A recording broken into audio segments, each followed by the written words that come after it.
freestanding. Let's check them out and talk about them that over here. Yeah. So, this gets a lot of attention. It's a replica of a 356 Porsche, and it's about a 1956 year. This is a little different in that it's been expanded. The fenders are expanded. Got fat tires on it. Looks a little bit different. I like that. Yeah, everybody likes that. But this is our engine. Takes about half the space of the previous engine. Much more horsepower, and it only weighs 100 pounds. Okay. So the previous engine weighed about 250.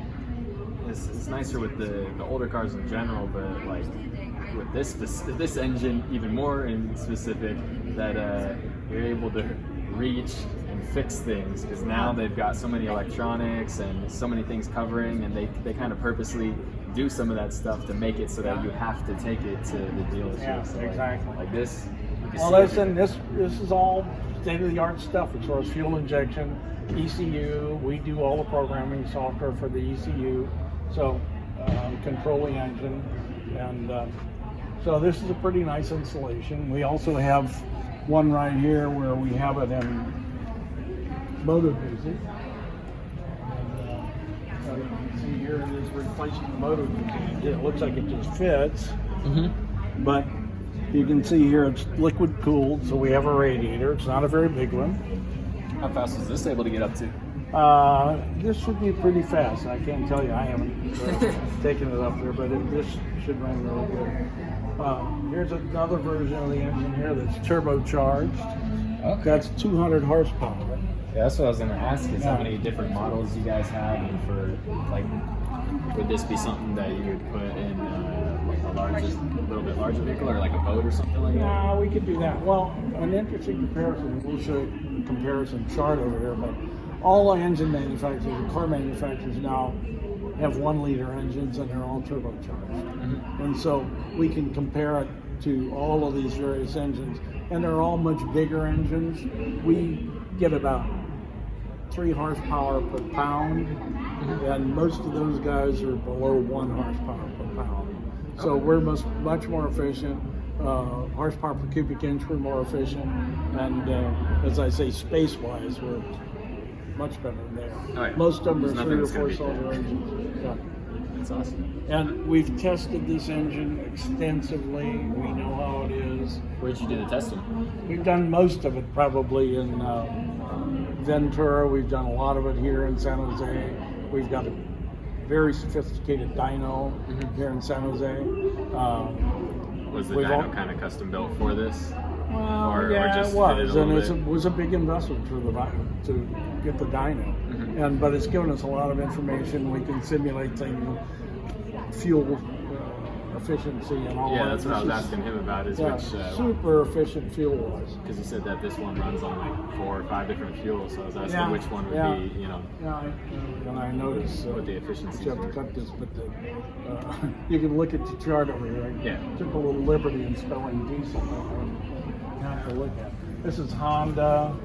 So I'd say this. We don't need that. Honda, Ford, or we're here, Wesco, Ford, Honda, GM, BMW. But if you look down here, horsepower per pound, we're 2.0. These guys are 0.6, 0.63, 0.51, 0.63. Horsepower per cubic inch, we're 3.2.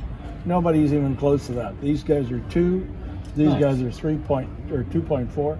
And I should point out that this engine has won the best engine in overall class for like 4 or 5 years in a row.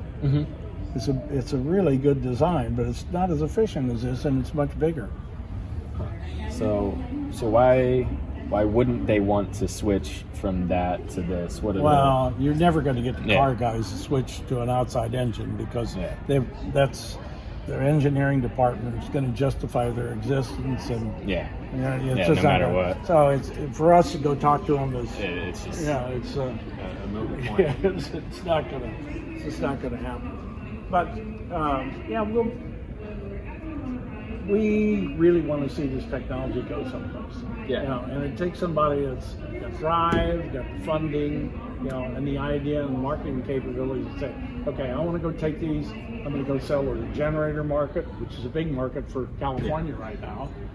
And again, that runs on natural gas. It'll do up to 50 kilowatts. It's a lot of power.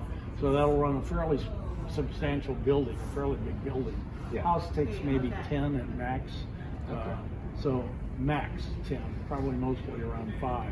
So that's quite a bit of power. And again, it's a small engine. Most of the generators that generate that kind of power use fairly good sized automotive engines. And that's a big market. Again, we've had guys come in here today about aircraft markets. It's a big market in Europe for aircraft that they're kind of experimental aircraft, but under 100 horsepower. So that's a big potential. But ATVs, all sorts of things where you don't get into the issues that you have delivering cars. It's, Have you crash. guys had it put into a few ATVs now? Yeah. As a matter of fact, we developed this engine initially to replace two-cycle engines because when we first started, two-cycle engines were really on the outs because they were so polluting. So we thought, well, we'll design it to do applications. We did some snowmobiles, things like that. They were good applications. That's cool. Yeah. Did you guys end up getting any footage of that? That'd be. I didn't. that'd be awesome. Yeah. No, I didn't, but it probably would. That'd be cool. But yeah, we would have liked to talk to anybody that has interest in this thing. Yeah. And I think it has great potential.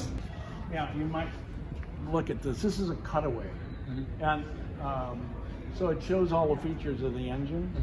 And the interesting thing about this engine is it's very modular, and it is range and displacement from 750 up to 1200 cc, 75 horsepower to 200 horsepower.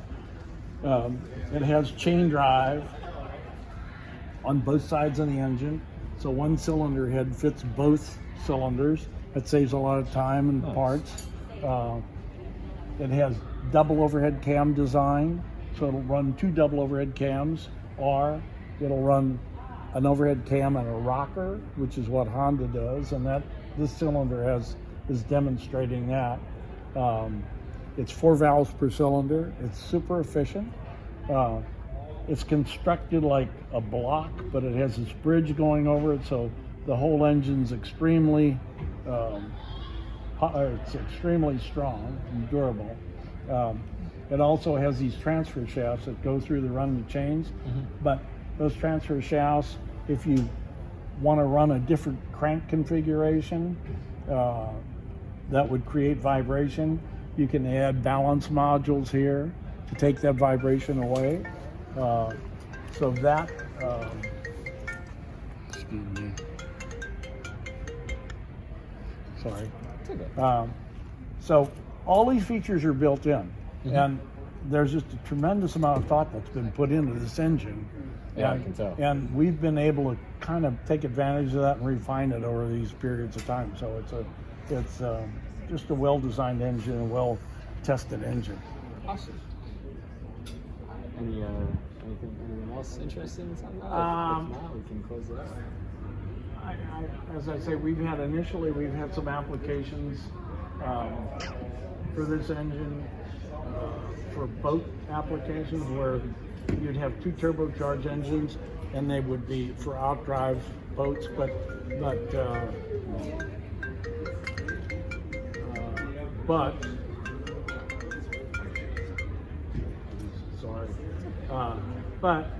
they small enough that they would set under the deck of the boat, so you don't have the boxes in the back of the boat that you normally have. So on a fairly like a 20-foot boat or something like that, you have a lot more room if the engines are under the deck. That's the kind of thing that we've been able to people have been able to see and adapt to. So, when you have an engine that's small, it's good. The other thing that's really good about this is this engine is only 10.5 inches wide. So if you set this engine in a front-wheel drive configuration between the frame rails, you've got all this additional room where you can add electric motors or anything else that you might want to add, but it still fits within the frame rails, and that's a big deal. Yeah, because most of the other engines are much longer because they're inline 3 or 4 cylinder. Is that that's kind of it. We'd be happy to show you more. We'll be happy to show you parts. We'll, can show you all sorts of things. But again, if there's any way that we can explain any of this to anybody that might have interest in this thing, I'd be delighted to do it. Yeah, so if anybody's interested in this, make sure to, I'll put their contact information, I'll put mine, you can reach out to either of us. And if you guys want to see more about this, check out maybe the car, the motorcycle in action. Yeah, or Westcoa, look at the website, www.westcoa.com. And I'm Ron Hutt. That's Steve Magano. And we're delighted to be able to talk to you today. All right, see you guys. Thank you.